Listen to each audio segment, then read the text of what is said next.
the county planner half-time. Okay. Okay. I think that's what we came to the conclusion of, Steve, so you're good to go. Okay, thank you.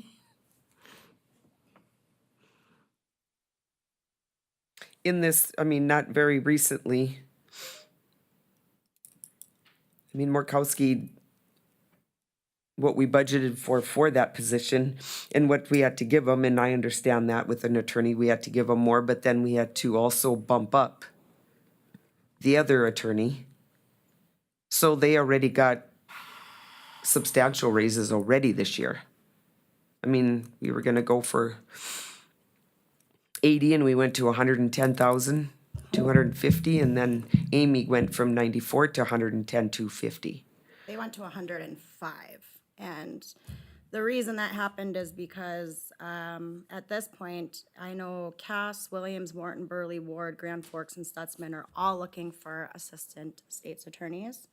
I had one individual who had applied other than Pete. I actually asked Pete to come over.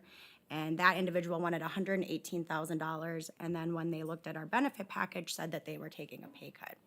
And so said they what? didn't come over. 118,000, and that was too little, too low. And the benefit package was not, Right. So they would have been taking a pay cut. So I mean, if I want help and I want to keep people, cases moving and, you know, be able to run my office, I have to pay people. And I can't compete with Cass and Williams and Morton and Burley and Ward and Grand Forks and Stutzman. There was a conversation within the last couple months where between some of these counties, that they all had exactly one applicant who was the same person who had not passed the bar yet. That's how much shortage we have of attorneys. So I have to pay them or I don't have help. And Jim and I have tried there have been times where Jim and I have been the only two in that office for substantial periods of time. And I can tell you, we're still feeling the effects of trying to keep up.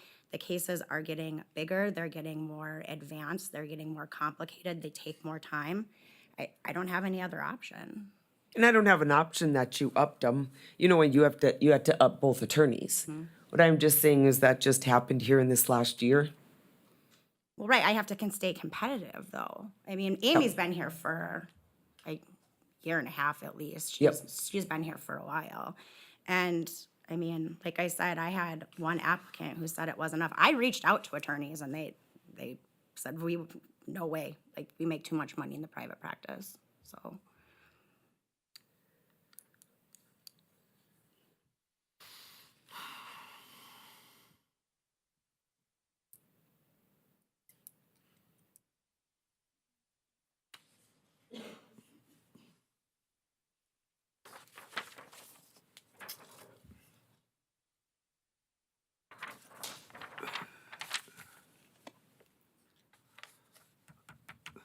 Like I said, I have absolutely no problem with them each getting 105. Nothing. I mean, I just don't know if with them getting that this year, if they should also get the 5% bump also. We've kind of discussed this almost ad nauseum. what's that? I said, we've almost discussed the second and third assistant attorneys ad nauseum over the last 3 or 4 months. I don't know if that- it's at nauseum. Every meeting, it's up. We're having that discussion. We've had explanation after explanation. I respect that you disagree with it, but the fact of the matter, the data shows that this is one of the few positions in the county that you have to have a specialized degree to go to work. The market, which we are very reflective of, the market dictates what that compensation is. And I'm sure if we look back 6 months or 12 months from now, the positions that may or may not get filled in these other counties is going to be significantly higher than the 110, 250. And I'm just going, we're reflective of the market in this particular department. So, just for comparisons, Amanda, maybe you can help me, of being an elected position and requirement to have a law degree. Are you aware of any other elected officials in Stark County or even department heads that are required to have a degree, any type of degree? Not necessarily, I guess. I know, obviously with law enforcement, you have to go through some training. Emergency management, you might have to have a degree. I'm not totally positive of what the job requirements for that are. But as far as that, no. I mean, and it's a specialized degree, a 3-year degree after a 4-year degree. So my pool of applicants is tiny, obviously, or people that that are even qualified to work in my office. The point I'm trying to make is, and I'm not picking on any department heads or anything, but the point is that the Century Code requires you to have a law Right. degree. The Century Code, and I'll use Karen as an example, has no requirement to be, have any education that I'm aware of. Maybe I might be misstating that a little bit, but Well, and the other thing, so our assessor has to be certified, so many hours education. Doesn't require a special degree, but it does require a certification. I believe the Veterans Office is the same, and I'm not picking, and again, I don't know, but I know, for example, those two positions have to have certification. But this is the one that I'm aware of, that you have to have the additional education requirement and a degree. You have to pass, have a law license. and the state's attorneys are required to do continuing education as well. Right. And so I'm perfectly fine with the way that, Also, if you're gonna pick out these two positions, anybody else that was hired last year, then too, you're not gonna give them whatever we decide to give. I think we're picking out certain positions is not getting a raise. I would think we should say uniform. The only reason I brought these up is because of the amount that they were offered and the amount that was in the budget when they were hired. But we had And I we got understand. no applicants, so that's I what we're understand. proposing.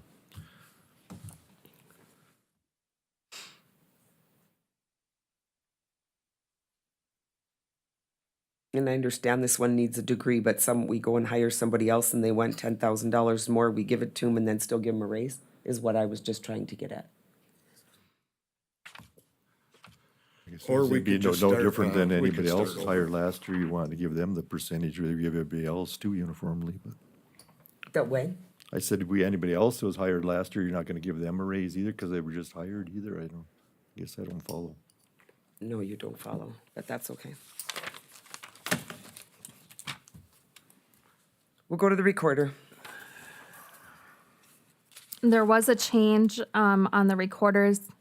Kim noticed that instead of lowering her overtime to 1,000, I lowered her travel to 1,000. So I just need to swap the overtime and the travel. So the overtime will be 1,000 and the travel will be 2,000. So I will just make that change. It's not changing the bottom dollar amount whatsoever.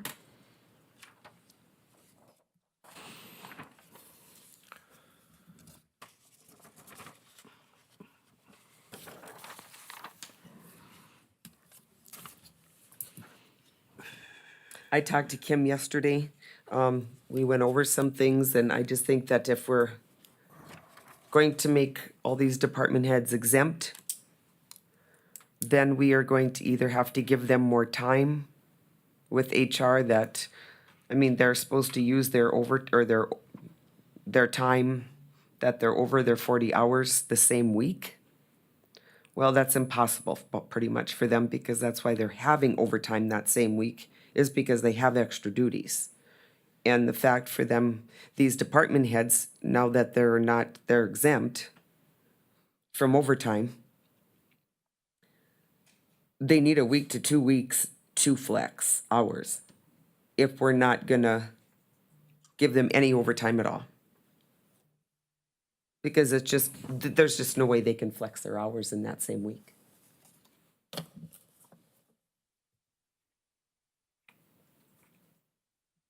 So Someone's gonna need to clarify that for me. If I'm a department head, I'm not registering 40 hours a week or 80 hours a week. I'm the department head, I'm a head of the department, and if I end up putting in 46 hours, even though you're not documenting the time, if you end up putting those hours, what we did, and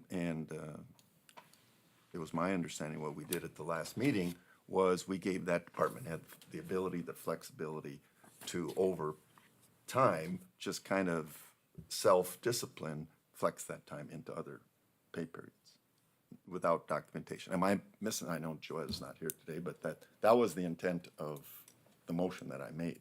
So if I made that in error, I would stand corrected, so.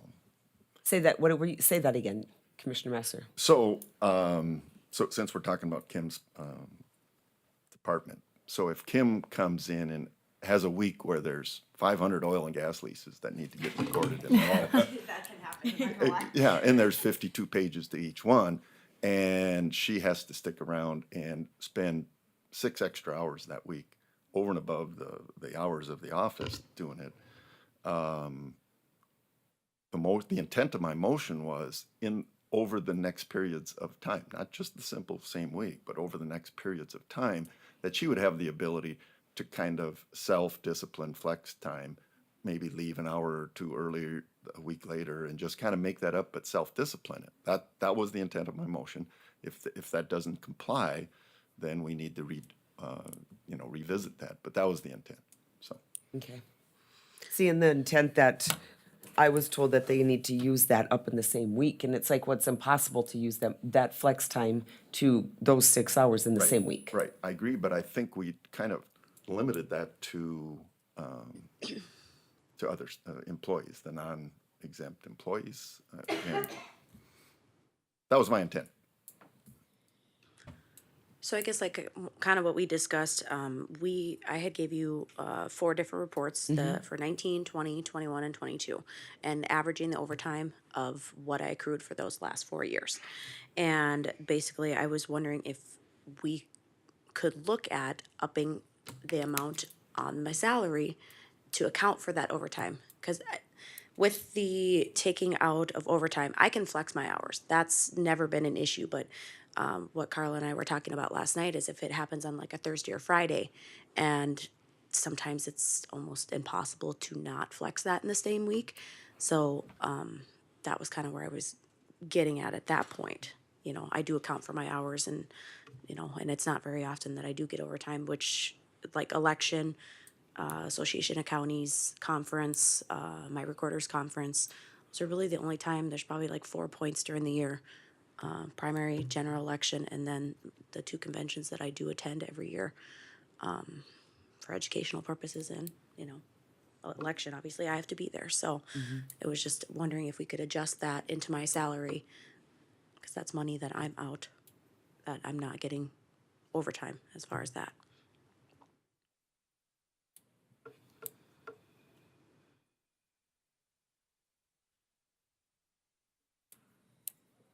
And I know there was an adjustment with emergency management, which she had put into her salary, and I was wondering if that could be done the same as far as my. I just think with emergency management, that was a little bit different because she's 24/7, 7 Yeah. days a week. So that's why that adjustment was made into hers.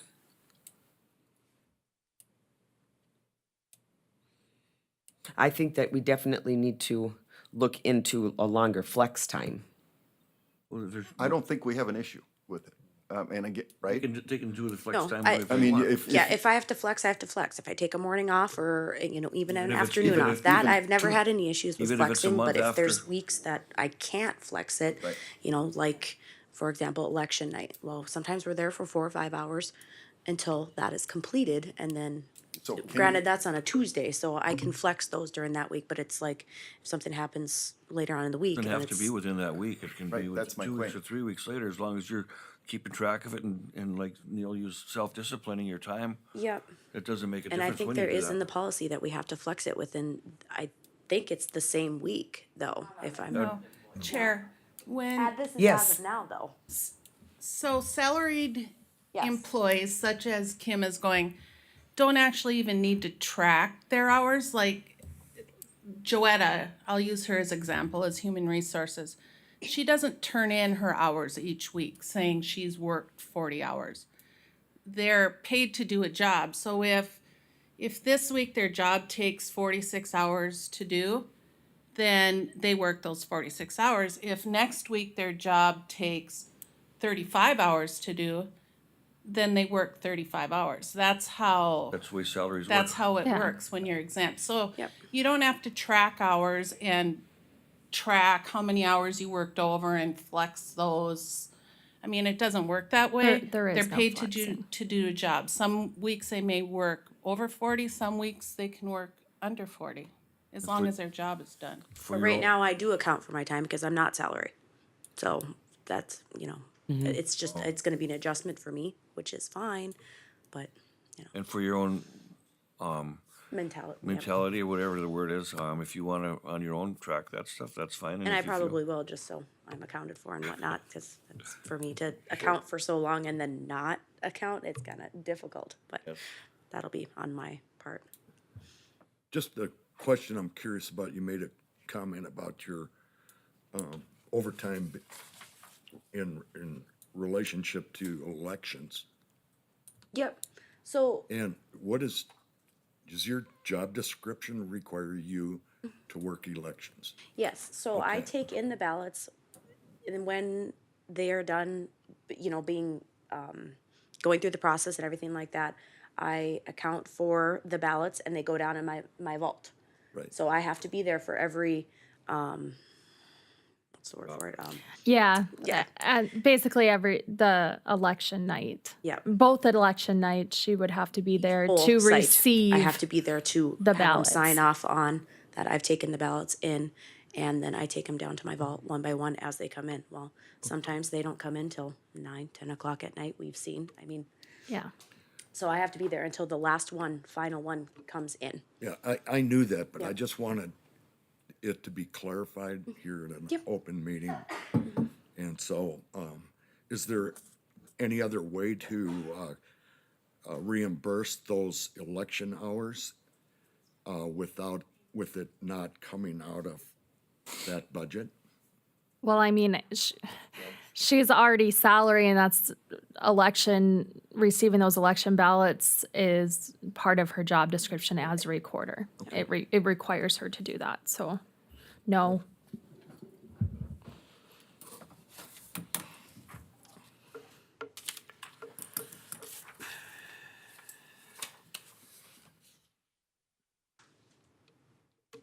I just think we have to well, like Lana said, I mean, it's like we just have to talk to Joetta and make sure that See what's written up in a policy, but yeah. with the flex hours. But then I see Lana's point also with 1 week you work But it's not, if it's. if- 44 and the once your next. sal- once your You're salary interfering doesn't count, hours again, and this is not an houred Salary is not. salary, it's, so. I understand that, yes. Okay. It will be Yes. salary. It will be salary.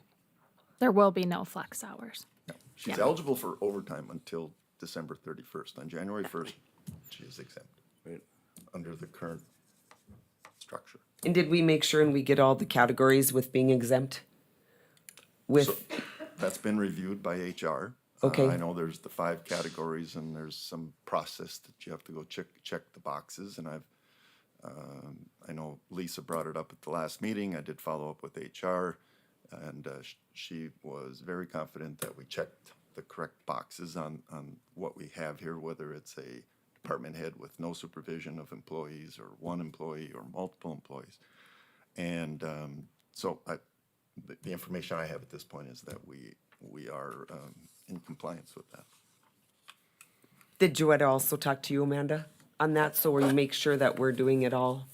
He just sent over to you and I think to me, requirements to qualify and said everything fine, that it checked all the boxes. I guess she didn't really ask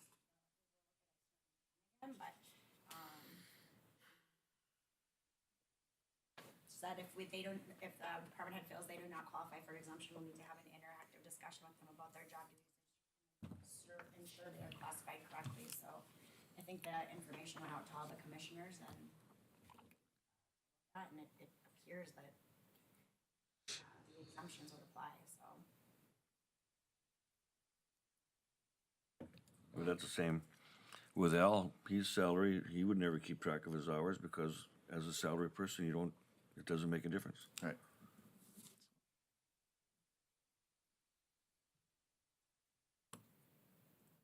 You guys need me for anything further? I'm good, thanks.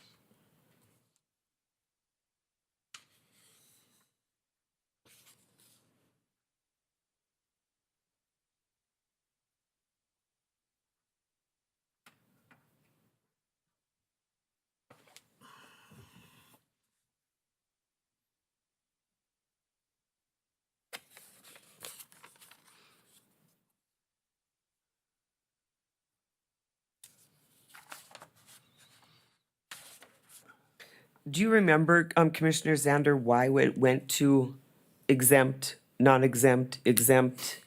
Because I know when I was first elected, that was a time when, in that December, I believe, is when there was a discussion and it went back to non-exempt For whose position? for department heads.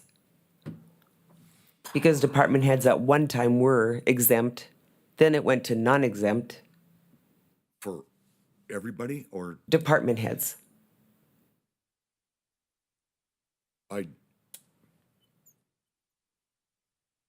don't recall doing that, but I would be following the recommendation of the HR department who leads that discussion. And That was Tom Henning at the time is the one who had said that. If I remember correctly, we switched over from monthly to bi-monthly pay. And there was also, we switched the payroll system, I think. And it was at that time, I don't know what the underlying reasons for it were, but they somehow all got lumped together that when they were gonna switch over to this new payroll system and they were gonna switch over to this new payment, being twice monthly instead of just once monthly, that discussion ended up happening. I don't remember the specifics of it. I just think that was the time, if we wanted to go back in the minutes, that was the time that it was discussed. yeah, you're absolutely right. That was the timeline when it was addressed during that payroll discussion. When you have time, can you just check back when we did that to make sure on the legalities of it all? If there was a reason legally we did that?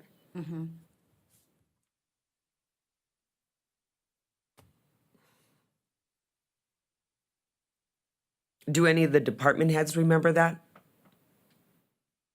Why it was done that way? Okay. Okay, we will move on to the Director of Taxes, Natalie. Okay, I have Natalie, if you see it highlighted in yellow, because last meeting, the commission decided to combine those two lines, and that was approved. So those two lines in yellow will be combined together. And then in light green yet again, 201, 216, 54 is what we are levying for taxes. Just an additional item, Karen, I believe the city of Richardson has actually done their own contract now, independent of us on the appraisals, so we don't need that 15 as an in and out number. I don't think it changes your 201, 216, but I think we can get rid of that line if I'm, Natalie, is that correct? Okay, perfect. So I'll just take that out then. GSI mapping, I thought we were combining that too. Right, the top two, 111, 112 go into just 111, and then 112 is eliminated. Yep, the top two in yellow will be combined. Right, so your proposed budget then on 112 for 2023, Well, if you combine the top two, so if we look at 2022 and we combine those two lines and then add 5%, that's gonna match. it should be 81, 635, 54. Yes, so that one line, she'll have one line and it'll be those two combined at the.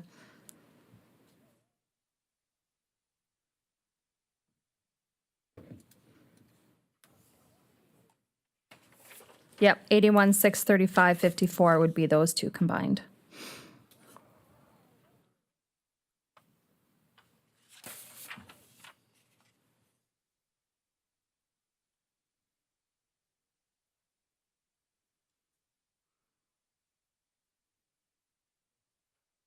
So on the 2022 budget where we have the 72, 1032 and the 5,737.81, those are just added together right there?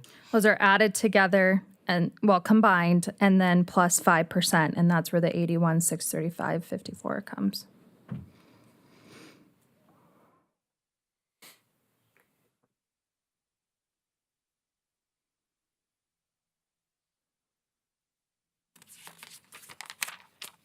So we'll have to correct the 75, 610, 84?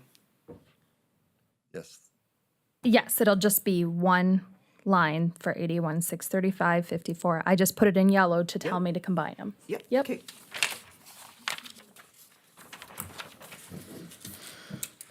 We need to take a 10-minute break, please.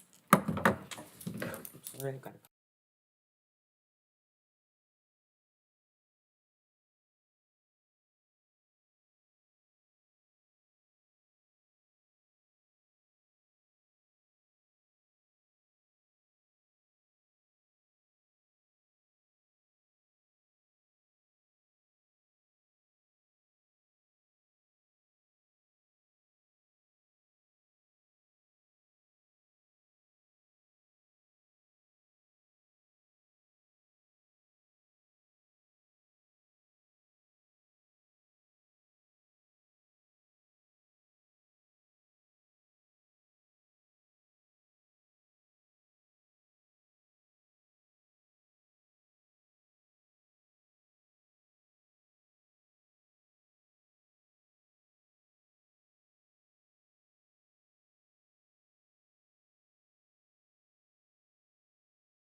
I am going to, just bring up real quick in the middle of this, again, I don't want anybody to feel like I'm just beating a dead horse, but this is what I believe. I believe that now that we're going to, that they're exempt from overtime. I mean, we did do it for Shauna because, emergency management, that's 24 hours. I just don't think it's right. I don't think it's right that we're penalizing the department heads in a way from from non-exempt to exempt, because they're actually losing money. I know they're department heads. I know that their, salary, that's 40 hours a week, Salary is not 40 hours a week. or salary is just salary. You work. But that's not what they were doing these last 4 years. And so then any overtime that they did get by going non-exempt, we are just stripping that overtime away. We're not going and averaging any of that overtime to add it on We're just taking that away. So it's almost like we're doing a pay cut in a way on the overtime side of it by doing the non-exempt to exempt. So you want to put them back on a salary? Well, I think they are going to I mean, salary. I meant, not on a salary, you want to put them back onto an hourly wage? Well, I No, think- I just think they should be adjusted for their time, for the money that they're gonna lose. Amanda, if you would explain that. Well, so obviously when you're on a salary, you can have 40-hour weeks, 60, 80, whatever it is. And if they are having overtime that's racking up, and then we put them on a flat base, but that overtime is not getting applied to the new salary, then they are essentially taking a pay cut. So I don't know what the best way to look at that is. I would think that's looking at something like from 2017, this is just my opinion, this isn't, when it switched over, and taking the department heads who are going now from non-exempt to exempt, seeing what they averaged a year or what their overtime was during those years and averaging it and then adding it to that salary would probably make things more fair, I guess. It does seem, I'm exempt. I work a lot of hours a week. If I Do way more than 40 hours. Right. I know you do. And then if I had went, if I was tracking all of that and then went and my pay ended up being lower because I went from a non-exempt to exempt, it feels a little bit like a kick in the teeth, I guess. I don't know that there's anything legal about it, but morally and for employee morale, that's probably a good way to look at it. I think when we were looking at salaries and discussions that we've had, you guys have adjusted a few of the departments as far as overtime and including that into their exempt status. I think there's just a few departments left that still need to have that included or considered. I know that Kim was one of them. She probably averages, a little over $1,000 a year in overtime, and she would be one of them that would be taking a pay cut as she did have overtime. I know Lisa is another one, and the other one we haven't looked at yet is weed. All the other ones we have looked at and adjusted accordingly. So I think if the commission.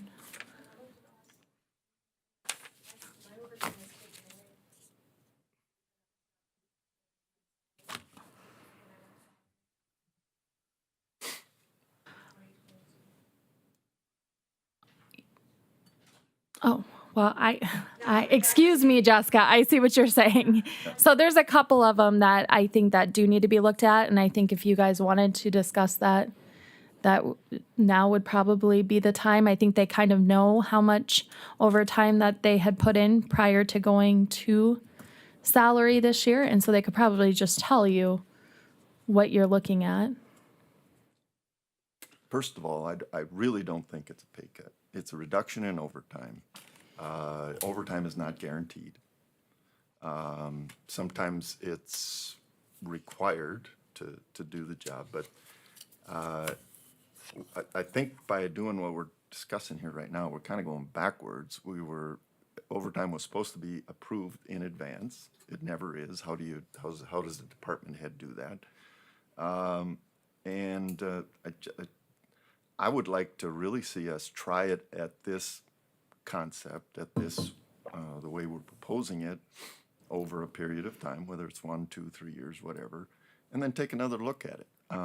I get it if you're a department head and you think that your Kim's $1,000 or whatever it is that she would not be getting in the next calendar year. I get it, maybe mentally you think you're getting a pay cut, but it is not a pay cut. It's us trying to get control of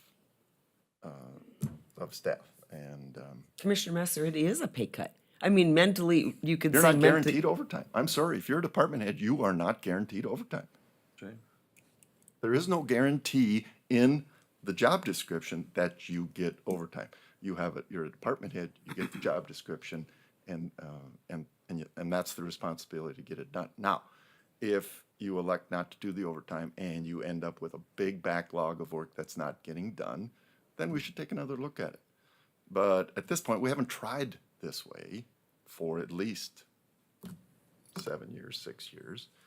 And again, I would too. I would want to go back and visit with previous commissioners, department heads, and see what the mentality was, mindset for doing what they did back then. So I think they did what they did back then is because they never knew when some department heads were gone, if they were flexing, what was going on, what was their hours. It was more of a lost. And I mean, I just don't, I mean, it's just like with Lisa in the summertime. I mean, so she's going to, and I know it's not an hourly thing, fine, or 40 hours, it's not, but on some of those things when, you know what, that fairgrounds is hopping and everything else, and she's required to be there, and she's got 1 million volunteers helping her, that all that time is almost just like supposed to be volunteered then? Or Kim's time that she put in for overtime. I mean, I just feel like our department heads do a job for us and they know what they have to do. And I just feel like, I don't know. I just kind of feel like we're just slapping them in the face saying, oh, no more overtime, but you still do your job. And you're not going to get this money anymore that you once got, but still do your job. And I just don't know if that's right. well, I respectfully disagree. We're not, I've never thought that we slap people in the face for doing their. Well, I didn't mean it like, I mean, that was a. Yeah, I get it. You know, it was a play on words there, but I value the department heads. They all do a good job. Well, then if we value them, we can't we can't just take away their overtime and not compensate them in any way. And then I guess if we're gonna do that, then we have to either do all of them or none of them. That's what we were attempting to do by making the department heads exempt. That's all of them. You have some people that are just gonna say heck with it then. I'm worried about.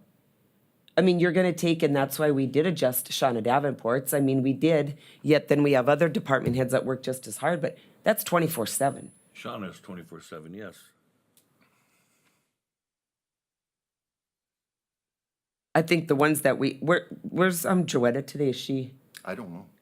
Joetta is at a She's conference. Yep. She's at a conference on Oh, that's right. She emailed me on that, so.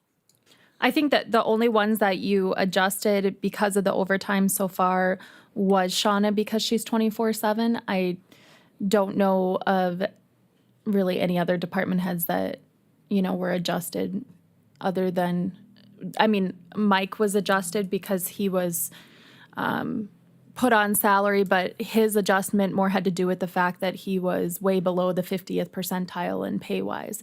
It really didn't have to do with the overtime factor. So that's kind of where the commission stands on that. Just to know on that, Jessica, do you know your average overtime? Do you have that figured out? I wasn't asked to present that information today, That's okay. I mean, I was just, if it's not, but on my sheet I printed off in 2021, I actually had $4,018 of overtime, and I was only budgeted $2,000, and then my $2,000 was, I went to salary exempt status, and that $2,000 line item was removed, so I actually had $2,000 more overtime than I was budgeted. I'm not asking for overtime compensation, though. I understand I'm here to do a job, not to report hours. Okay. But in addition to that, if all department heads are going to be compensated for overtime, I would request that mine be reviewed as well. So then, what do we do with our road, Al Heiser? I mean, how do you compensate him? Worry about Al Heiser, he's fine. I'm sorry.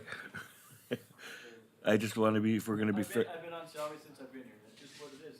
You work 40, you work 50, you do the job you're hired to do. I just wanted to make sure we weren't, because you probably put in as many overtime hours as, or more than most, so I want to make sure we're fair then. No, I'm okay. I mean, I can't speak for you now, I'm speaking for myself. I've been on salary, I've been on, comp time and that, it went years ago, so that's the way it's been, and that's fine. Chairman Arthur, could you file Davenport County, please? Sure. Thank you. I know that my overtime adjustment is one of the only ones because of 24/7, but, in all honesty, I'm completely fine being like the other department heads. I can flex my time if you guys are all under the understanding that it's not gonna happen in the same week and things will be different, but I am completely fine with that. I don't wanna be the only exception to the rule. I appreciate that, Shauna. Thank you.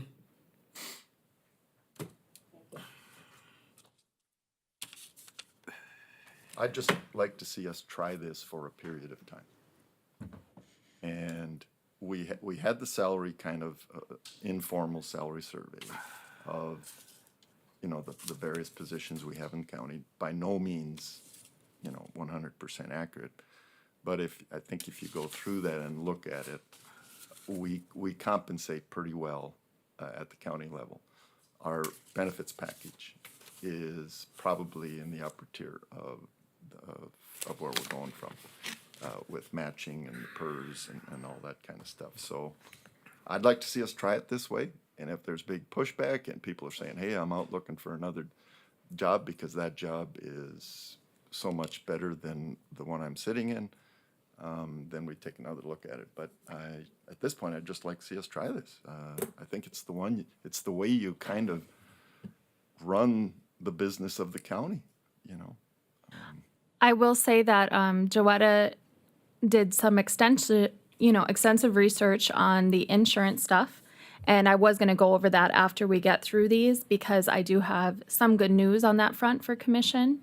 And we might even be able to improve the benefits package without it costing us anything, actually, overall, and still improve the percentage share that the county can do. So if you want to have that discussion now, we can, or we can wait till the end. I was just kind of waiting until the end to go over that. Okay, let's keep going through this if you want, and then we'll just wait till the end. Okay, Okay, I think we're on custodian then. yep. Is there any questions on custodian?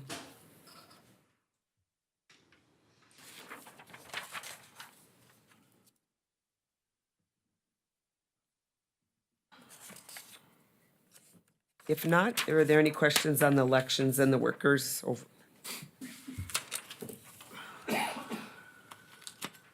It's not an election year, so that one is very small. That would just be for equipment maintenance or if we need to order something small. Public safety. What, just a sec. So we've been talking about overtime. What, on your elections, what is the budget amount for overtime reflective of? So the overtime that's in the elections is for my staff. When they're working elections, they do get overtime. Also, it also reflects the workers we hire. Because during the primary, we had early voting and it put quite a few of the election workers on overtime because they worked the entire early voting. And so that reflects in there. Also, if we have other departments that help with early voting or elections and they have overtime, we can also compensate them out of the overtime budget for elections. Okay, thank you. Yep. Public safety, any questions?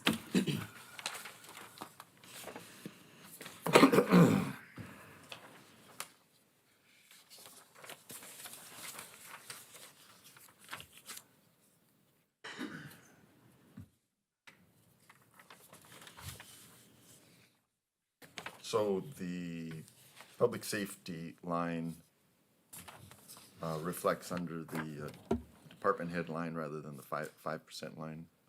It's about the same dollar, but the 3,036,107 versus the 3,036,857. That's the number you put in your budget.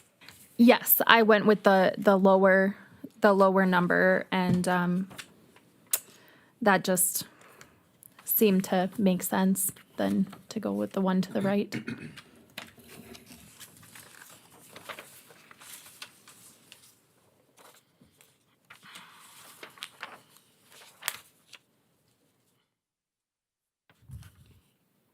So you mean the one under the 5%, correct?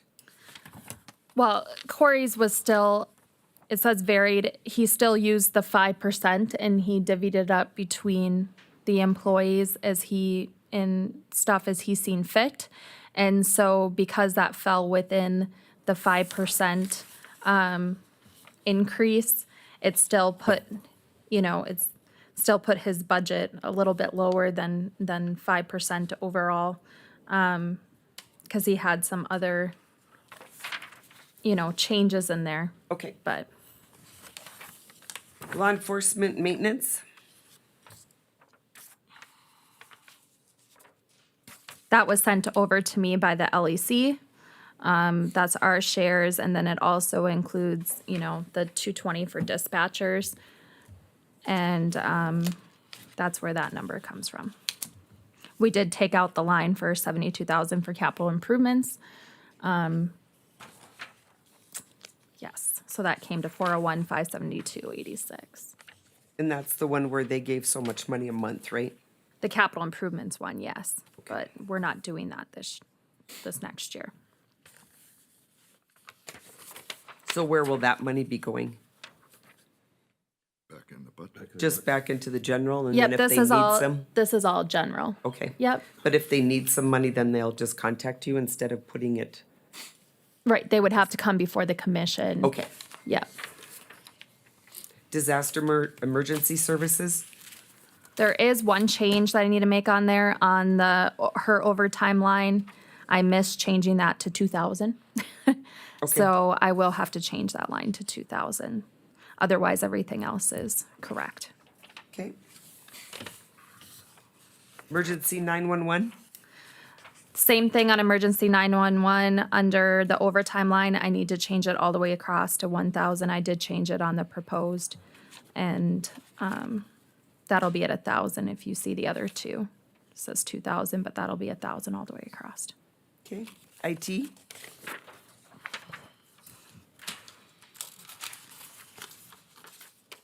IT, we kind of went through that pretty extensively. IT is quite a bear of a budget.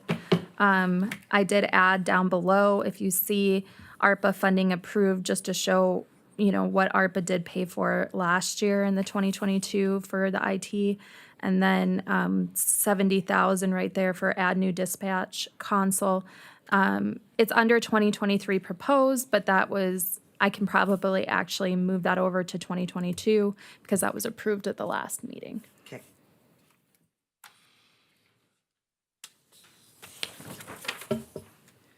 County Park. County's Park is also one that is, that's one that I've been kind of waiting on. I know she's going to salary, and so that overtime line will need to be adjusted. I didn't know where the commission was at, if they were fine with that salary amount or what discussions we're going to have on that.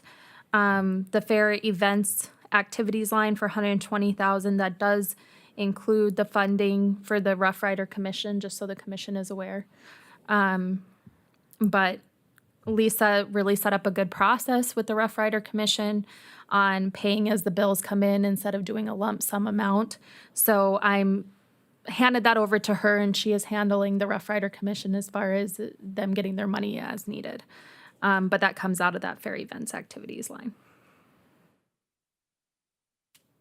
I think that is a very good way how we started to do that. That way everything is, the bills are in and everything is accounted for. Yeah, she does a really great job on that and keeps them very well organized, and they've been working really well together. So I'm very thankful for that. And that is another one with the overtime. I mean, with early summer, I mean, that is a huge cut.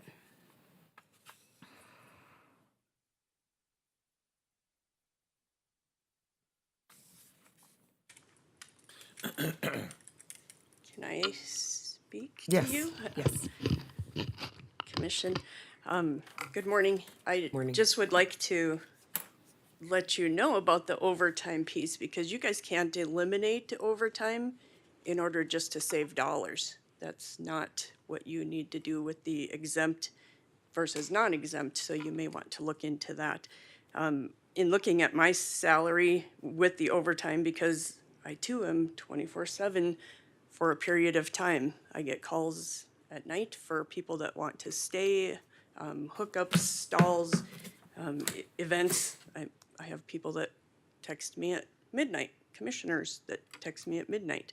And so there's things that, we can control somewhat of, but I've gone through my 20, 21, and 22 as of August, about 6,000 versus my $7,000 budget in overtime, and averaged that. And over the 3 years of averaging, it comes out to be $5,982 of an income loss for me. And when you say, Commissioner Messer, that it's not guaranteed, I don't want overtime, but I guarantee you I will have overtime every single year. And so it's expected. We fill in the gap wherever it happens to be. There's a lot of other things that I do for the county. In addition to the accounts payable, hiring that person, the auditor, the deputy auditor, and our HR person, going through that whole process and saving you dollars there. IT. Some IT stuff, yes, the electronic filing access stuff that I did for the IT, helping everything get back on track. But I'm telling you, I will not accept a salaried position that's going to be lower than what I currently get and what I've gotten over the last 3 years. Now, I would accept the average amount because that puts me at about 116 hours extra every single year on an average. And that's not going to go away. That's going to just increase and increase and increase. Do you So need to hire help to help take some of the load off? potentially. And that, right now, if you did hire somebody else, there's more salary.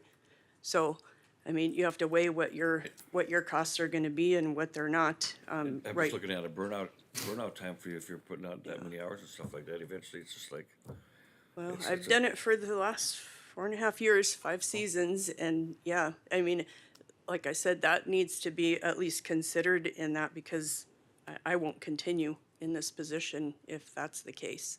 And it's not a threat to the commission, it's just when you're trying to save money, and I get why we're all doing it, but you have to ask yourself why you're doing it. Why you're moving people to salary versus hourly. You have to have a good reason for doing that, and I wish Joetta was here because she could give some input to that. But it sounds like you're doing it to save the dollars, and if that's your sole purpose, that's not the correct way to do it. in my mind, it's not to save dollars. My mind, it's to just make all the bookkeeping and everything more consistent. Consistencies between all the department heads and stuff. Right. Yeah, because I when we really- did do this switch over on that software, there were people, and unfortunately, you can look at it in many different ways, but there was the ones that did stay on salary and the ones that didn't. because that was more of an attendance issue that they were trying to deal with. And so if you all recall that, some of you were here, some of you weren't, and that was the issue. So why some people moved and some didn't. But just wanted, if there's other questions for me, but I just wanted to state that just because we've done the research on it and looked at it.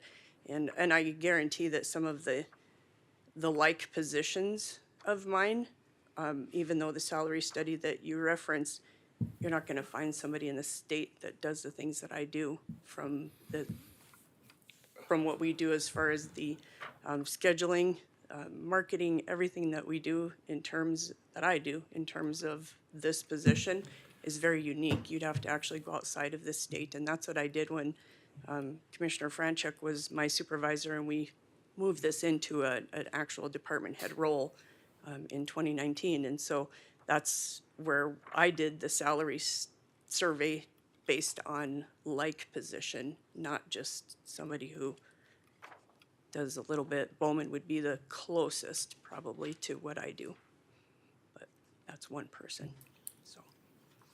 Quick question for you, Sure. and I'm aging myself here. At one point, your position, probably not filled by you, was it wasn't a full-time position. Do you know when that was kind of switched? Yes, so the position was created in 2018, and that's when I was hired in April of 2018. And then I think it was 20 hours a week, and I think I worked maybe 2 weeks at 20 hours. And we knew that it probably wouldn't be that way once we got going with filling all the position or the event spots that were open. And so then in 2019, I wrote the job description and did the announcement for HR, and we did interviews. I was hired into that position then at that point. So the 59.82 average overtime paid to you over the last 3 years, I think you said. 2021 and 22 average. So what is that annualized hour-wise? Do you know? I mean, I don't know I could do the 116 hours is the average. 116 hours Yep. per year average overtime. Yep. In 2020, it was 86 hours. 2021, it was 150. And then this year, it was 111.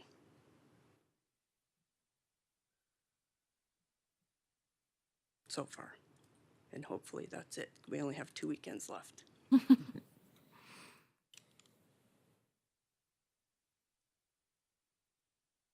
Any other questions? But your job involves more than just the fairgrounds, and she's in charge of the fairgrounds, she's in charge of the motorsports, she's in charge of our parks that we have. Yeah, it's not just the fairgrounds, and I have obviously this board, the park board, the fair association, Rough Rider Commission, lots of boards to deal with, answer to, work with, and that makes it part of the reason why it's a very open houred position, not 8 to 5. Part of that. So on those other ones, do we add some line items on there because I mean, park director is pretty broad? You know, and then, like I said, I remember when we first started and we were struggling with not having an auditor and. No, because my position is the county parks director, our motorsports park, the events park and fairgrounds there. That is the position. I'm able to step out just because of my experience to be able to help do the HR type things when we didn't have an HR person, and to be able to help the auditor's office when they need it and IT when they need it, just because of my experience. And that's what I was trying to get at. I mean, it's just like during your off time, you still didn't have any problem because you always just stepped in and helped out any department that needed it. Yeah, it usually ends up putting me behind, but yes. Well, there's no doubt you bring a lot to the table, Lisa. The issue I have right now is we've had 2 previous budget meetings. You and I talked briefly, not in depth, about going fully salary and to me, if we're gonna do any adjustments here, we need to have a discussion about it. It can't be a on-spot, conversation. I realize we're setting the budget today. I would wanna do some more research. I have other questions. in regards to that. But I would be just fundamentally in opposition of handpicking which departments get overtime. Now, if we have to do an Correct. adjustment to the salary that you do, I'm willing to look at it, but I don't have enough information here today in front of me to do that. And so where that leads us, I don't know, but, and there's 4 other commissioners, but I don't have enough information in front of me to do that, so. And I assumed when you and I had that conversation about the salary, that that was a consideration. I've been involved in moving and doing the research of moving people from exempt to non-exempt and, you know, making sure that they qualify. And that was part of it, was looking at what overtime did they do? It's not guaranteed overtime, but what's consistent across the board, and that was part of the process. And so I was a little surprised that that wasn't part of our process, that we wouldn't have looked at that previous, because I just assumed that that would be done. So that's probably why I said, sure, let's go to whatever makes it easier. And it does make it easier. It's easier for me to not have to track hour per hour per hour to be able to do it. And if I needed to work 80 hours, I'm trying really hard not to get the overtime. If I needed to work 80 hours, I would, and then be done. You know, to get that job done, I would. What, your overtime hours are mostly from like April to September then? Yes, October, first weekend in October is our last event, typically, And, weather. you know, I'm just getting back to extra help for you. If we hired somebody just for those 6 months or whatever, would that help at all? It could. I know that, I think we talked about this a little bit about some internships and stuff like that. Did you look into that with DSU at all? No. To see if any I of that haven't. was, because we kind of weren't at the point, because you had to babysit it so much, I don't think you were at the point where you could even bring somebody else Right, in I until can you see had that, so. everything And in. just needing to know In the, order. from the ground up, and that's kind of how I do things, is to learn from the bottom so that I know how much time it should take to do things. But, you know, if, once we able get to this do other that. building going, and that's gonna be that many more hours that you're gonna be needing to dedicate yourself to, you know? Yeah. You know, scheduling events there and everything else and making sure maintenance is working and everything. And so eventually, there's gonna have to be a time where, There will be a time we would have to add, absolutely. So I will say that part of the reason why I eliminated the part-time position in the auditor's office, that previously we would bring somebody in to help input taxes, is not only because of Lana, but also because Lisa this last year did hang out in the auditor's office this winter and input checks for me. So I will say that she has helped bring down that budget as well, where I didn't need a part-time person, you know, just for that few $1,000s. But if Lisa would leave, ever, and you hope we don't, the issue you have is, are you gonna write into the new job description, helps with accounts payable, helps with HR, helps with tax input, all those kind of things? You're not gonna do that. And so, we need to, and I know it's probably not possible, but if you did that, you would, you know, need to compensate accordingly through those departments or through your department, because what you don't want to do is say, okay, well, Lisa does all these additional job descriptions, and then you take the salary up X amount of dollars, whatever it is, and then Lisa leaves, and the new person comes in that would replace her, and the job description is only the park board or the park director, and doesn't have those other things. I think you're setting yourself up for kind of a trap in that regard. If so, again, I don't have enough information at this point. I've been very vocal of the job Lisa does as far as being the county park director. But at this point, I just don't have enough information. I'd want to do some additional research, so. And all of our job descriptions do say, and other duties as assigned, and that's where these other things fit in and include. Some people wouldn't be able to do some of these, you know, the hiring, those types of duties, IT. we're privileged that you are talented, and it's a blessing for us. And willing to do all the extra work on your off time. I mean, you just, a lot of times not even Should all be asked. willing. Exactly. We should, Yep. whatever needs to be done for our employer is what we should be doing. Yep. As any employee, not just department heads, but anybody. So Neil, am I assuming that you would like to get some more information from the department heads that feel like they would like a salary adjustment, and then maybe that's something you would look at for the October meeting? Potentially, yeah, if we could get, I mean, I have questions that I don't, that I'd like to search out my own answers to get. And if we, I know there's a time crunch on this. I wish if we knew this was coming, certainly it'd been nice to know about this 7 days ago, 10 days ago, whatever it was, so that I could have had some conversations and getting some information. At this point, it's kind of, I'm ambushed, only hearing, the information that's being presented, so. Well, I'm ambushed on the other side, hearing that you're not considering this, Well- so it's both. No, not necessarily. I talked to you in advance. Not about eliminating the overtime. You just asked if I was okay with going to salary. Yeah. That was it, not what the salary would have been. That's, Because that wouldn't have been my lone decision. I asked you, what's your thoughts on going exempt with all the department heads? And your recommendation was very affirmative in that regard. yes, and I'm very for it. I think it's a smart thing for the county to do. However, like I said, I wasn't aware that we weren't gonna consider the actual salary that's been made over the past years, and Yeah, that's it. so I'd be open to that, and if there are other departments we're supposed to be taking a look at, that's fine, but I just think we're kind of setting a rule, and then all of a sudden we're chipping away at the rule, and so if that's the point, then why do the rule, so. Okay, thank you. Thanks, Lisa. Chairman, can I interrupt and Yes. skip to my budget? I have 11 o'clock client. Sure. Just if you have questions, I just would be here to answer them. Sorry.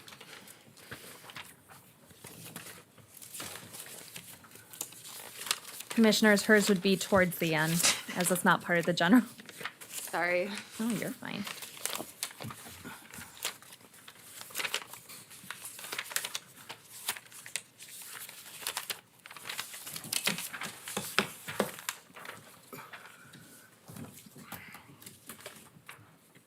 I'd like to ask, the way your budget's been presented, are you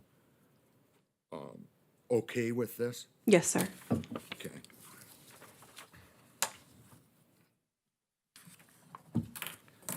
Are there any questions on the Veteran Services budget?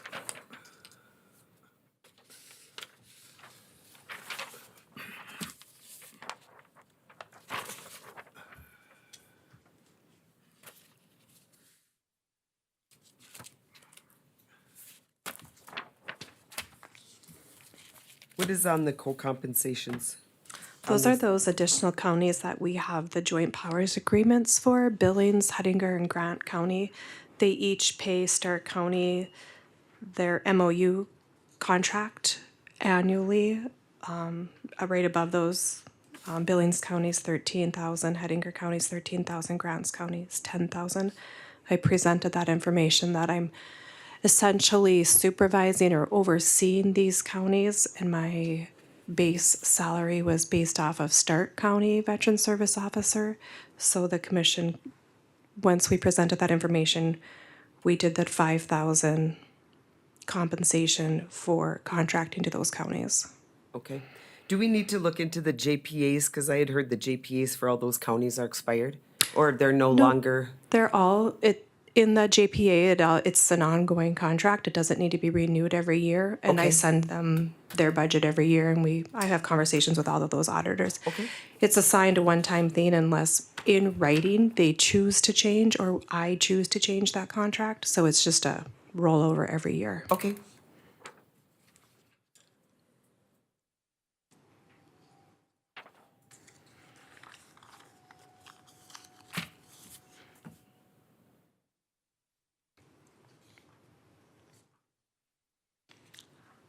Thanks, Jessica. I think we're good Thank with you. that. If there's any other questions, but thanks.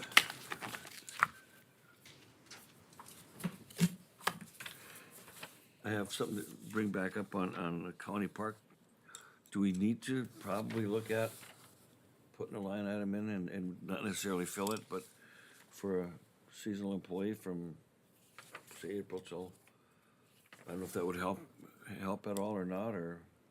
Well, and probably, just based on some calculations I'm doing, but wouldn't the park board make that recommendation, even Okay, though sorry. we are, even though we are the park board? Okay, I'm sorry, Kind I of per se? overstepped it there. Yeah, but I mean, that's kind of where I was going, so, We could put, make sure that, or, Lisa, can you make sure that's on the agenda for the park board meeting at the next one? Thank you. And it's probably not needed, but eventually will be needed, so we should probably start looking at that and having discussions about it. Yeah.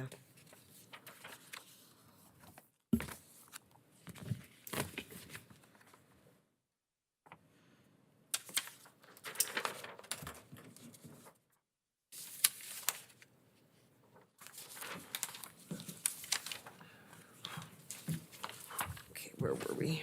County Road and Bridge. Yep, we're back to County Road and Bridge.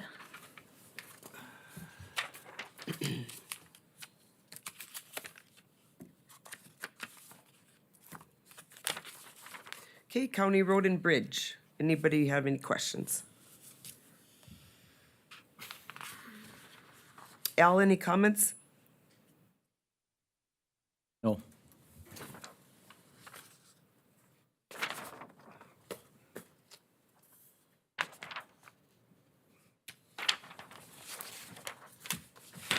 That's an easy one. Yep. County roads. I will say on county roads unorganized,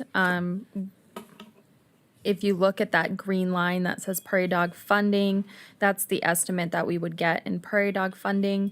But until that bucket completely fills, which they're pretty sure it will, you know, I have to put it in there and I have to budget for it, but that's the dollar amount that we would receive in that prairie dog funding.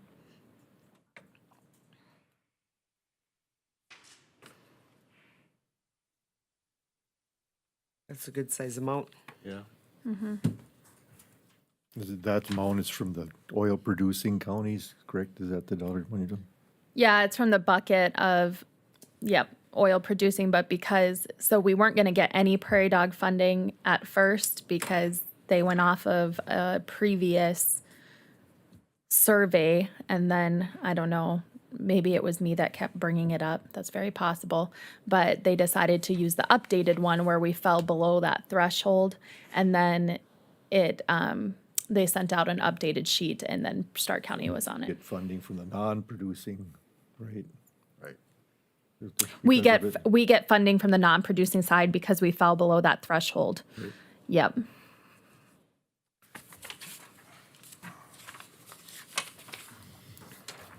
Highway distribution. So highway distribution is not something that we levy for. That's from highway tax. You guys can look at any of the salaries that you might have questions on, but I just did 5%, and then there was an adjustment to one person based on Al and Bernie's conversation, because we had to add that shook in. If you look at the green line, he was added in. But yeah, that is not something we levy for. That comes from highway tax.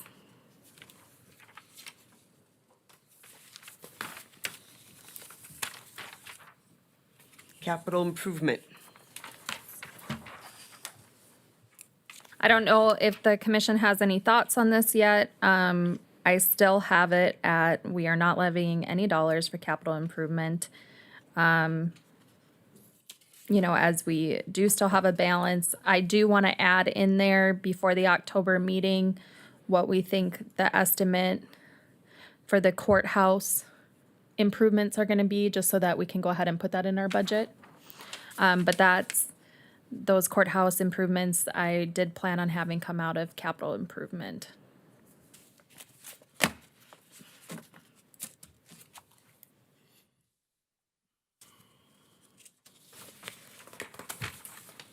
County jail. County jail uses our county capital projects levy. If you can see, I did move over the Southwest Multi Corrections contribution to this budget for, you know, that's an estimate of 400,000. And the reason why I did that is because before it was coming out of capital improvements, and we do have a balance in our county jail capital projects levy. So I don't see the point of that coming out of capital improvements. That should be under the county jail capital projects. And so I added that in there. And so if you see, we levied that amount, but our expenses, is estimated about 500,000 more than what we're levying, but that's also because we're bringing down that balance some. Okay. For the emergency fund, I'm not levying any dollars for the emergency fund. The only thing that does go in there is some telecommunications tax and some of the state aid distribution. But we don't levy any tax dollars for it as of right now. Okay, law enforcement maintenance. I think we already did that one. Oh, we sure, yep, we did, you're right. Should be on county agent.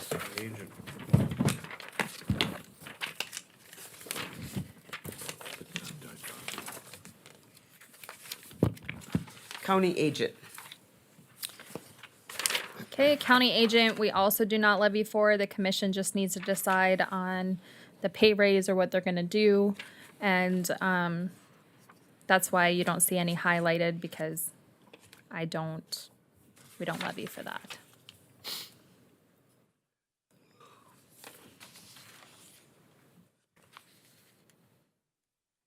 Karen, did that, the only reason I ask is because I was part of that meeting with Billings County. Did that get adjusted like we had talked about too, with Billings County and their contribution to county agent? Oh, you're right. I do need to take the Billings County share out, as they are not going to be levying any taxes this coming year. I'm sorry about that. That needs to come out of the revenue side.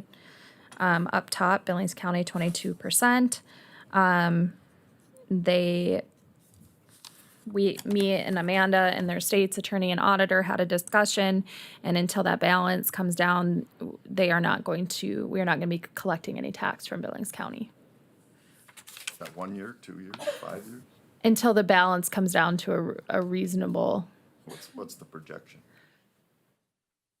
well, based on what the amount is at, I mean, it could be probably 6 years before we start. You're comfortable with the calculations that were done? Yes. I mean, we're way over the threshold of the 75%. Being it arbitrary or not, we're over the threshold according to the state. And I think Billings County, at least in my discussions with Attorney Ware and Auditor Lamb, were concerned that Stark wasn't levying any tax dollars, but Billings County was continuing to levy tax dollars on their taxpayers. So because of the balance, they wanted to put a pause on it for a while and then reassess. Kurt? Well, just a question, looking at this real quick. With all the discussion we've had today about overtime, your overtime is zeroed out. We do not have overtime, Commissioner Zander. Thank you. Both Holly and I are salaried, and the two support staff are part-time. So, of course, there's no overtime. Thank you. We do accrue a few hours during 1 week in June, but they're able to flex those hours in that pay period. Thank you.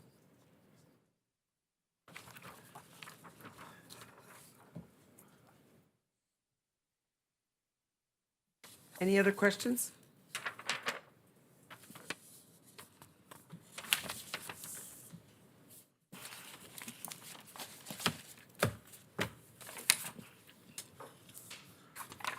Okay, we move on to weed. Did, just a quick, on the Billings County with the levy, did that go through a commission for a vote? I guess I'm not sure. I would imagine that it did, but I could check with Attorney Ware. I know they were concerned about the levy and then an audit if they were continuing to levy for that as well. So Okay. I'd have to double I check. think That was it what they were did. planning on doing, though. I When think we was the- discussed it, she said she was planning on taking that to the next commission meeting, and that she thought that would satisfy them just by not levying any dollars from Billings County. Okay, Weed control.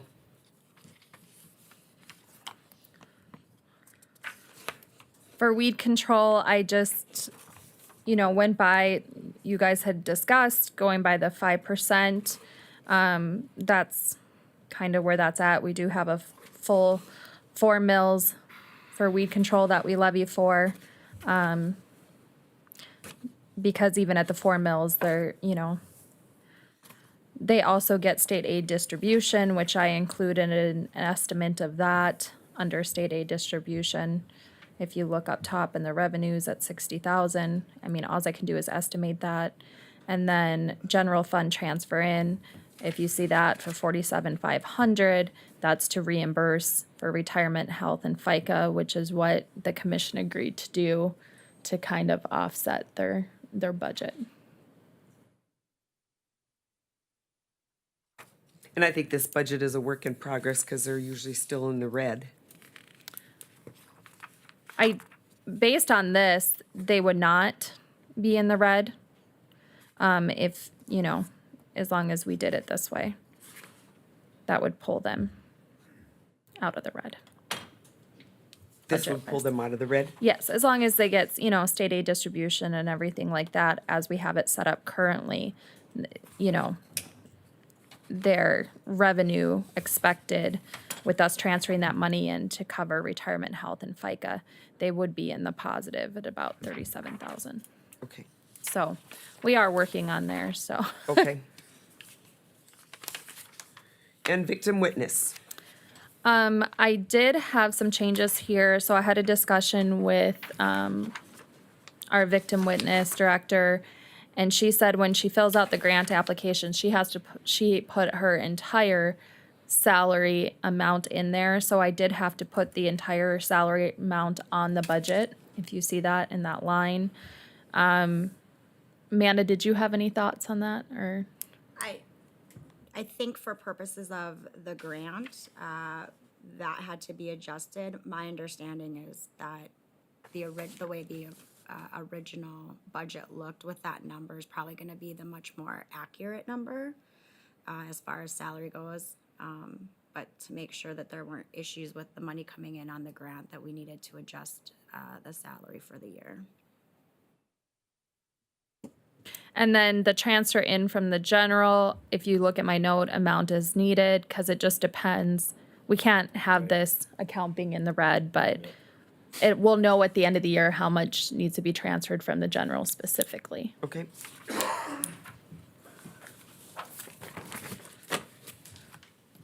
So now if you guys wanted to hear a little bit about what we found out with the health insurance, like I said, I wish Joetta was here because she really did the legwork on this. But I appreciate it either way, and I just think that this is probably something we should go over. She looked into a couple different options. She looked at Blue Cross and Blue Shield through Bravera Insurance, and then she looked at Blue Cross and Blue Shield directly. And then we have, of course, our ND PERS plan that we are currently at through Sanford. So with that being said, I do have good news for the commission. So if we moved over to the Blue Cross Blue Shields plan through Bravera, and that would give us 4 tiers that people fall under. You would have individual, you would have parent plus children, you would have a 2-person plan, and then you would have family. And that's really where it's saving us dollars.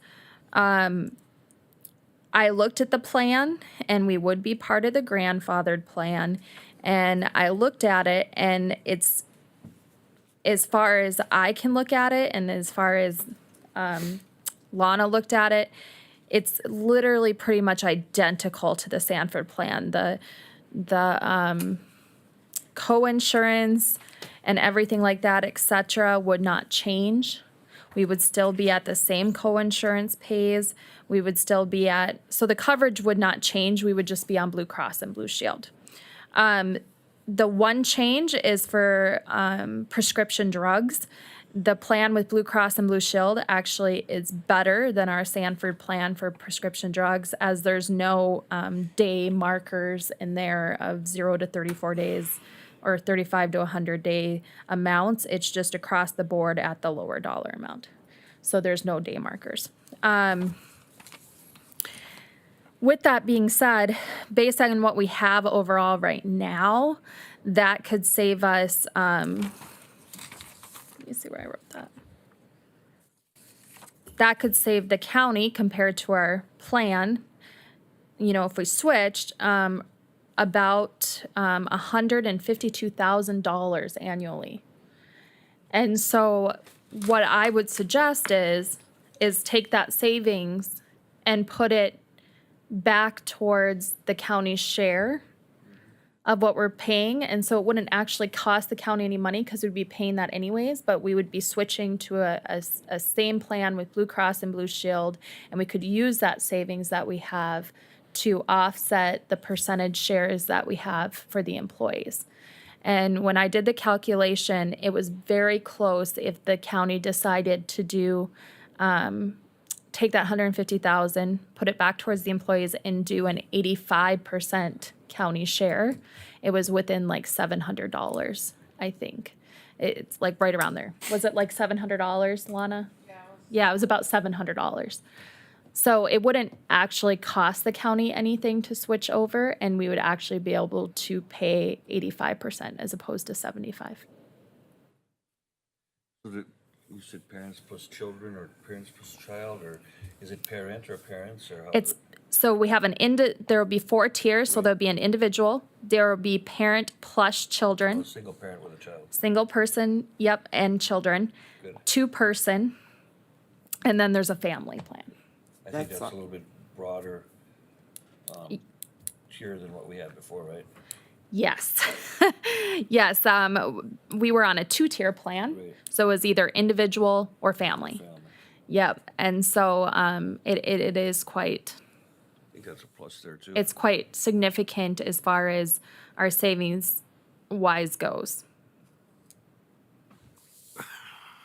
We really saved the most because on the parent plus children or the 2-person plan, because currently if you're just a parent and you have children, which we have 8 people currently that are like that, you know, at our current plan, that is a $1,776.19 a month plan, whereas if we went to Blue Cross and Blue Shield, it's only $1,087.27 a month. So it's quite significant. And then same thing with, we currently have some that are just 2 people and don't have children. We have about 14 that are like that. And they would, you know, same thing. It would go from $1,776.19 as our premium to $1,287.57. So we're really saving money between the individual parent and children 2-person plans. 2 tiers, that is where Yes. we save all our money. Yes. That's great.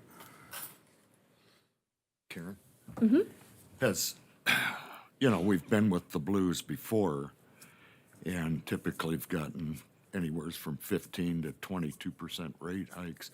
And I'm just curious, with our current carrier, has there been any dialogue with our current carrier on any significant changes that, and you're nodding your head, so I'll just let you answer. Yeah, so we're looking at their average, we're preparing for at least a 10% increase with Sanford. That's what we're looking at for starting. I think our renewal comes up in October, so that's why this decision will kind of have to be made soon. Yeah, we're looking at 10%. As far as Blue Cross and Blue Shields go, you know, they haven't really said anything about what rate hike we would be looking at. Lana, did you see anything about any rate increases? No. I think this is for the next term. Yes. Yes. Well, that is a significant change It in would be. dollars. It is, and for whatever it's worth, I'm happy to support that. Have you surveyed any of the staff about, you know, what their thoughts might be? Well, this has kind of been Joetta's baby. That's why I'm just kind of presenting the information. I know she did send out a survey to the staff. Yeah. I haven't seen the results. I think that if the commission, I mean, I don't see any, does any of the other department heads maybe have any say on how they would feel about switching back to Blue Cross and Blue Shield from Sanford if it did potentially let the county increase their amount that they're paying of their premiums? I know All the same coverage though too, so. It's all the same coverage, yeah. I know I've been asked by, many employees about the single parent with child because, I have to. yeah.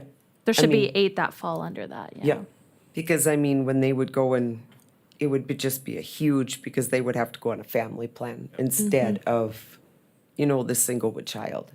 So that's gonna be a great help for those employees.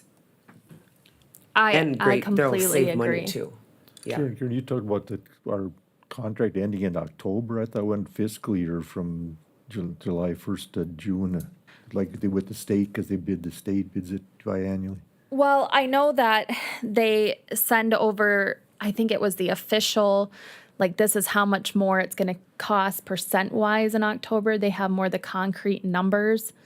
But we don't get those actual change, I think is effective in next year, correct? In October, we have to let PERS know if we're going to renew for the next year. But it does renew January 1, but we have to let PERS know and start the renewal process. So we just have to estimate based on what the other counties are doing and everything and what we've heard from ND PERS. We're just kind of estimating the 10%, quite a significant rate increase. And that's what we kind of have to go off of for October, because we have to let them know if we're going to renew or not for 2023. I was thinking it was under fiscal year because they went with the state, the bidding on it, but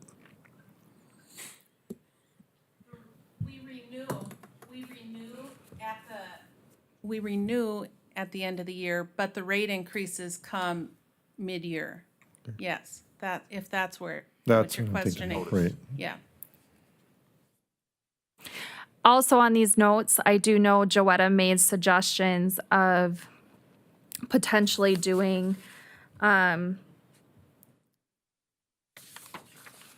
we went with Bravera Insurance, potentially doing 100% for single plans, and then doing I think it was 80% for all others. I think that most of us would agree that it would be nice just to do maybe 85 across the board, just to make it even across the board. And I think as a single person who uses a single plan, I would be more than fine with that to help, spread it out. And I think 85% would be great. And I think a lot of the employees would really appreciate it, so. I do too. But now, if we want to switch, that's got to be discussed at a regular meeting to make that, right? Yeah, the Yes. regular meeting official, I just want you to know of this for budget-wise, because this directly affects how much I need a budget for insurance. Right. Yep. Well, I would certainly like to see the data rather than hear the data, Okay. so that we can take a look at that and then look at other options as far as,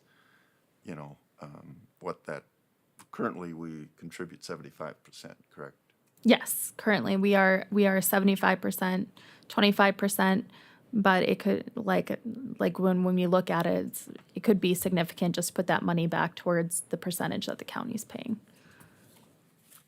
So I can, Well, I think it would also be important to find out what Blue Cross Blue Shield history. I mean, if you're looking at a 10% hit from Sanford, and if Blue Cross history is different than that, at what point do the two lines intersect, and how does that affect budgeting as well? So, Well, I will say that the 10% hit from Sanford, but these rates are current for our next year, as far as I know, for Blue Cross and Blue Shield. So what, Actually gonna be saving more. I understand. yeah, I'm it will worried take a about while. You're talking about future. get the divide. I think the biggest thing is the 4-tier option versus a 2-tier option is where you're going to see the savings. Yep.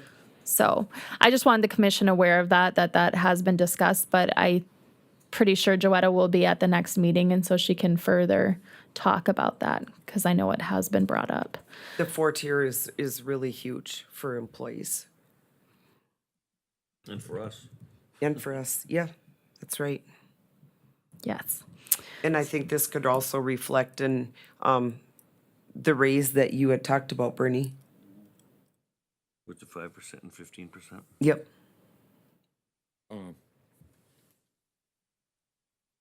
When does this Sanford expire? What's the renewal date? It's right after our October meeting, so there will have to be some sort of decision made if we're not going to be renewing with Sanford. Good timing. Yep.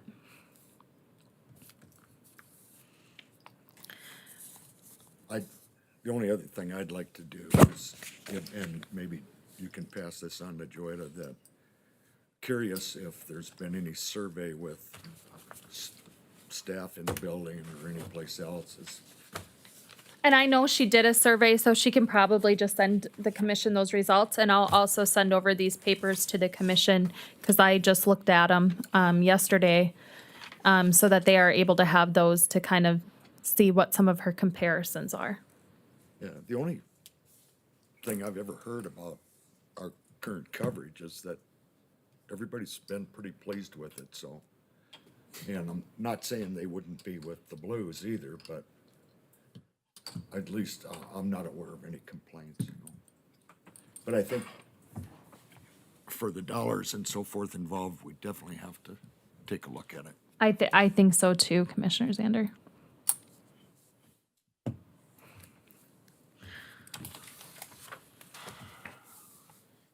So with this, where does this leave us on the decision on the raises with the fact that we need to? Step back one. So Yes. if you had recommended 100%, whatever, what would that cost us? For us to do 100%, Isn't that what one of Joetta's recommendations was? that was 100% on the individual plan. Oh, okay. So yeah, that's not right. 100% on the Separate, family. yep, mhm. That Yeah. makes sense. One thing that we did discuss is if the commission did decide to do 100%, you're kind of taking out the skin in the game from the employee a little bit, and we are going to have a lot of people that are going to sign up for insurance that are going to use it as a supplemental plan, or they're just going to switch, and it is going to really jump those costs. So that's up to the commission on that part. I'm just looking at our benefits package because like Amanda said, we lost a candidate because of our benefit package was not attractive enough to that person. Well, that was also because they wanted a significant amount more money than what Okay, well, was whatever. willing to I pay. just thought she had mentioned something about the benefit package. It was definitely a consideration. It was what? It was definitely a consideration that was brought forward to me. Was the benefit package also? Well, it was a state employee of which she's getting 100%, coming down to, coming over to us at 75%. And that's why I'd like to see this at least extend as far as, if we're gonna be talking about, benefits and raises and stuff, I really would like to see that part of our package increase, so that it is more attractive to when we need to be looking at people, especially higher end people with, like that, so. Well, I will say based on what we did calculation wise, going to the 85% and switching over to Blue Cross and Blue Shield really wouldn't cost the county anything. So because we're already paying Right. that amount. So yeah, I would take that into consideration, that would be a nice thing for the employees, but I don't know if you can really, take that towards anything else other than we're switching over and we're going to put this savings towards the percentage. So at that point, that percentage would just be 85. 85%. I think at one time Commissioner Marsh, you had talked about 90. I had talked about a 15%, would have been 90% of the Yes, insurance coverage. yes. And at this point, that wouldn't be much of a addition to our cost if we're taking this money that we're saving to 85 and adding the extra 5%. But it's gotta be part of the overall compensation. Compensation is not just benefits, it's not just salary, it's the total package. Right, And I so agree. if we don't look at it in its entirety, then I think we're missing a step as well. Yes, you're right. I'm not arguing that point. So do you guys want to have those ARPA discussions and everything at this point, or, and where we're at with salaries, just so that we can, Well, I think I'm pretty comfortable with the 5% increase on salaries.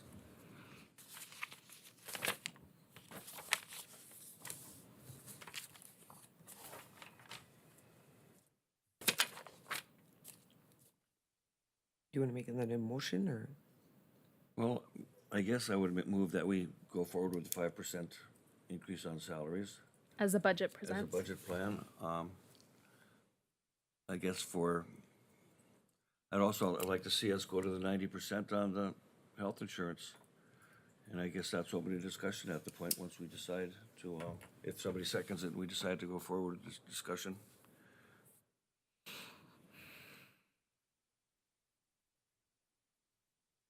So basically it'd be 5% and 15% is what we would be raising it.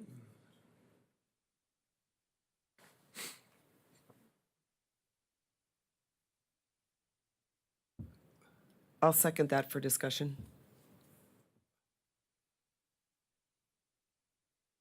Under discussion, I don't think we have enough information to make a decision whether you pay 75, 85, 90, or 100% on insurance. You have a proposal in front of you that none of us have.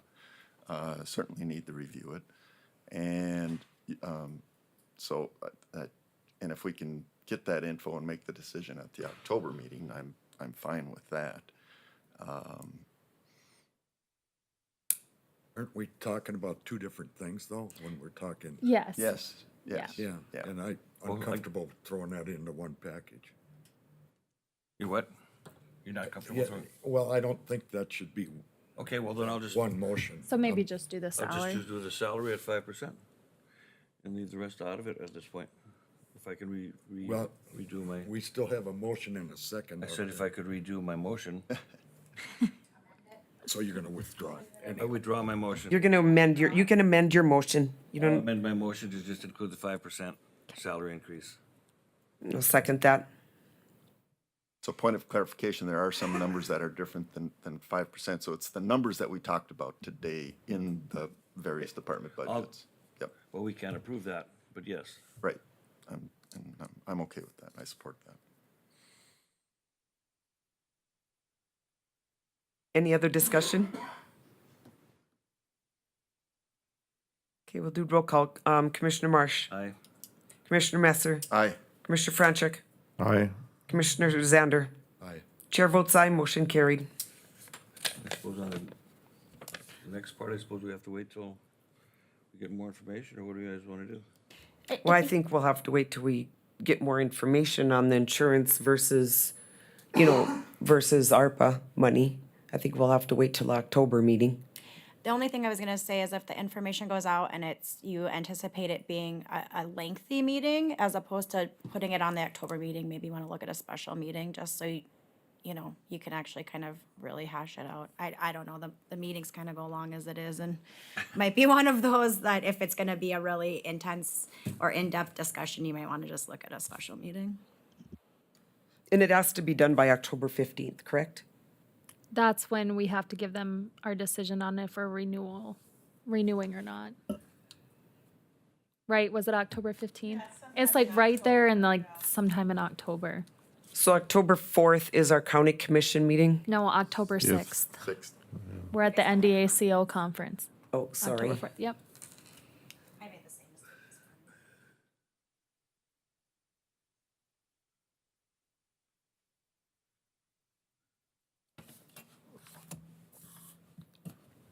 So that gives us the whole next week if we want to have a special meeting and then get all the information to decide.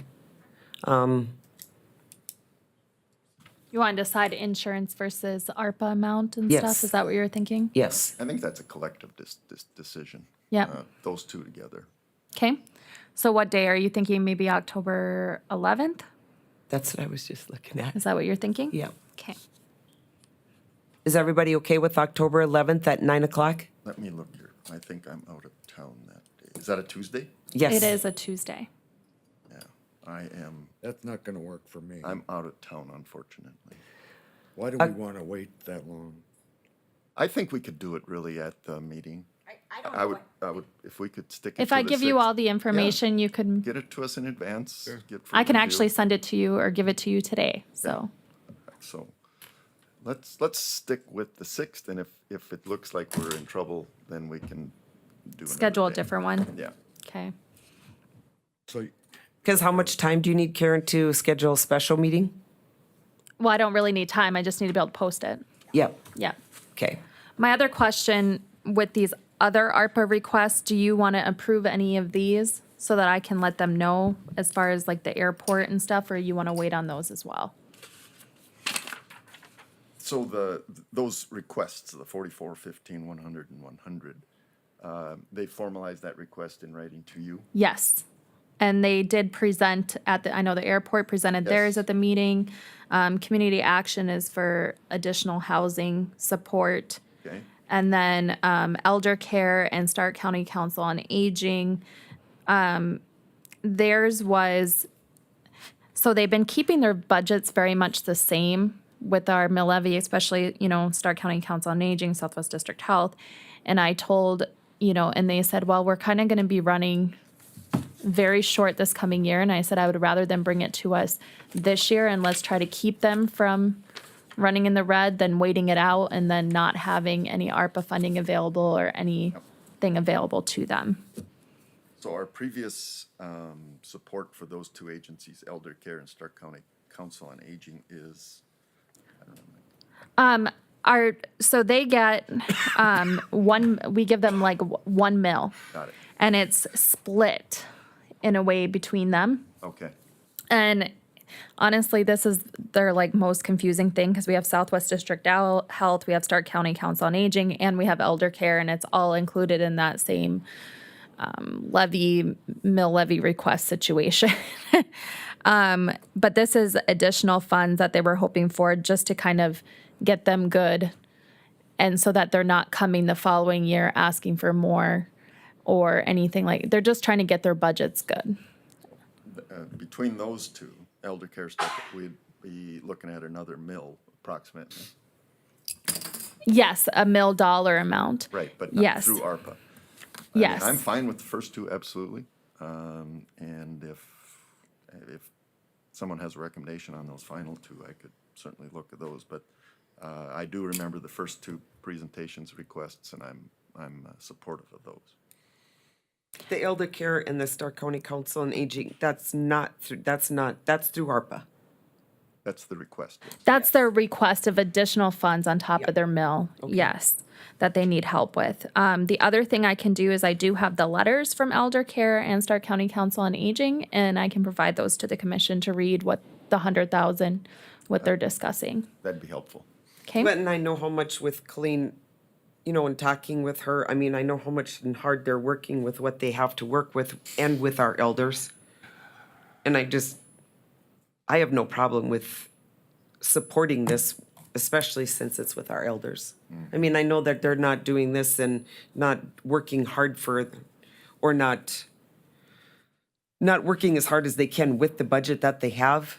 And I just think with this ARPA money that is And a great place for it. I did have conversations with both of them, and they said, they didn't want it to look like they were, not happy with what they were getting. And I said, well, where's your budgets at? And they talked to me about it. And I said, well, now's kind of the time if you did need additional help to do it now, as opposed to waiting a year or two from now. So I did encourage them to get it over with now. And because they do appreciate Stark County's help, and they just didn't want to come off as being, asking for too much or anything like that. I said, now's the time to get your budget together. So I mean, I don't I'm know to- why we even have to delay that, because, in my mind, that's what this money is about. Yep, I agree. And so if it takes a motion to approve the elder care and council on aging, I'd be happy to do that now. Or Would you like to do the top four? Make a motion on the top four? airport, community action, elder care, Stark County, or, yeah, aging. Yeah, I'll do all four of them. A motion to approve those four as airport match, community action, elder care, and Stark County Council on Aging. I'll second. Okay, we'll do a or any discussion. Okay, we'll do a roll call vote. Commissioner Zander, Aye. Commissioner, Franchek, Aye. Commissioner Marsh, Aye. Commissioner Messer. Aye. Chair votes aye, motion carried. Thank you, Commission, for that. Yes. I think they will appreciate that very much. And you wanted to wait on the library, correct? Yes. Okay. Well, I mean, according to their other commissioners, or that's up to them also, but I think we need to wait on that because we don't even have the ARPA funds to give what they're asking. Do Is the other that, commissioners agree? Yep. I do. Okay. So,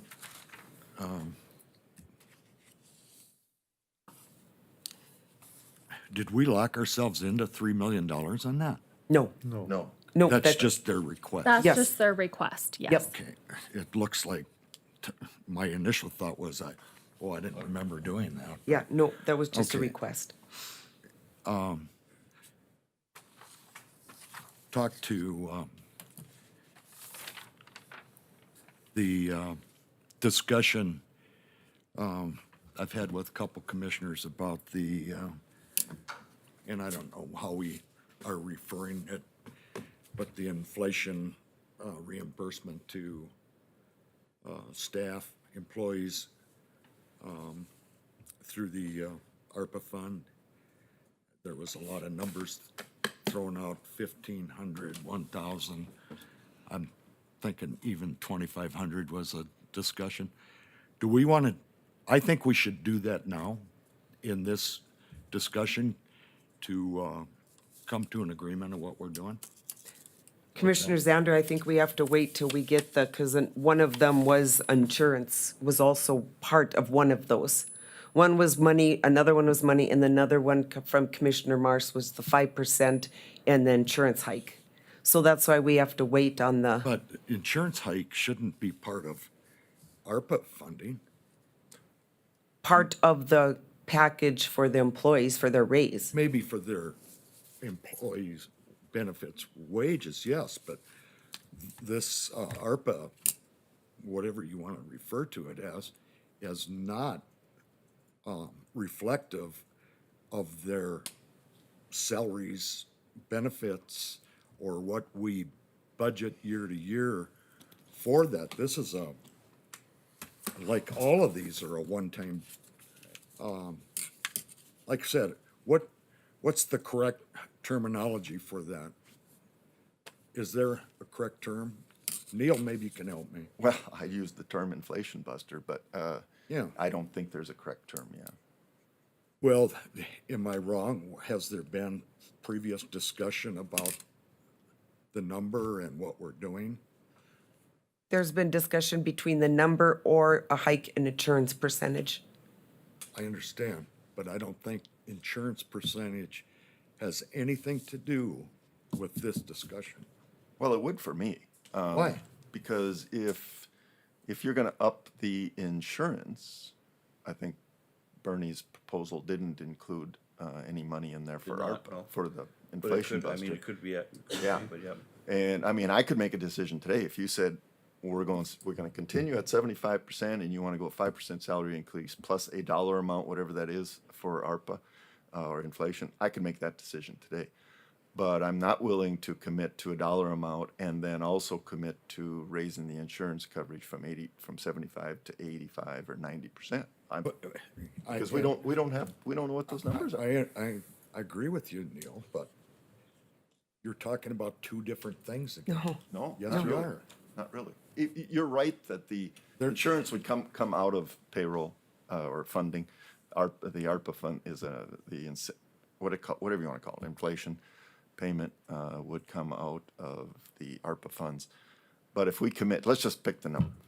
We committed 1,500 today, 5% plus 1,500, and then we come back at the meeting in 2 weeks and said, let's figure out what we're going to do with insurance. And then you took that to 90% or 85%.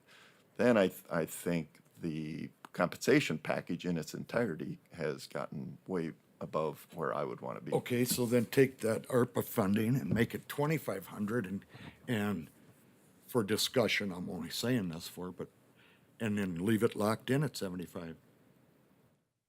Well, we're not ready to make that decision until we get more information on the insurance. So we don't know about 75. Well, I'm only making this point because the staff, and I've talked to 5 or 6 staff members about it, and they're all appreciative of the inflation buster, as Neil calls it.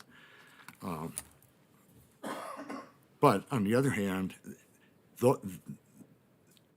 that money should be in their pockets already, because inflation didn't start last week. What about for the taxpayers? And for all of Stark County, to give them a tax break so that some of this money is in their pocket, because that money is supposed to be in their pocket also, not just employees. Well, then have that discussion. And we'll have that discussion at the October meeting when we get all the information about the health insurance. We Okay. can't, I'm going to tend to agree with Ken here that ARPA or CARES funding was, part of it was to retain employees, and we never gave the employees anything. we gave employees 80 hours of extra time for when they had COVID. Yeah, but not That everybody. wasn't part of that, though. That was to retain, the money was to retain employees. I'm just saying, the staff worked through some difficult times. Some had the option of working at home and still chose to come into their office and work with their coworkers and support their coworkers. And some of the comments that I've gotten are, this money, if it's 1,500 or 2,500, is something that is going to help them with the holiday season coming up, whether that's making Christmas a little nicer for their children, and or even having a Christmas, or helping them out with some travel plans to see family or whatever. I think this money, this ARPA money, we've been handing it out to everybody. We've been handing it out to everybody. And we need to look out for those employees out there, and we need to do it now. So 2 weeks is gonna make a difference between now and 2 No, weeks? 2 weeks won't, but if we can make that decision in 2 weeks, I'm okay with it. I'm not trying to be argumentative. I'm just saying, Well, You know, we're gonna we've- have our next meeting in 2 weeks, and that's when we were talking about discussing it, so let's just. I agree. Okay, we'll make sure it's on the agenda for our October meeting, October 6th meeting. Okay.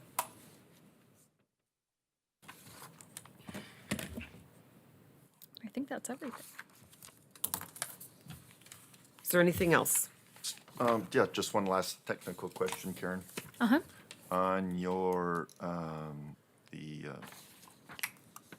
page 2 of your, Schedule B that you sent out, Okay.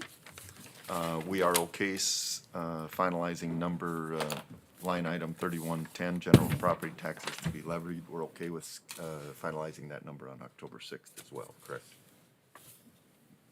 That is what needs to be decided, but I think that the dollar amount, I mean, this is what went out on estimated tax statements, that dollar amount.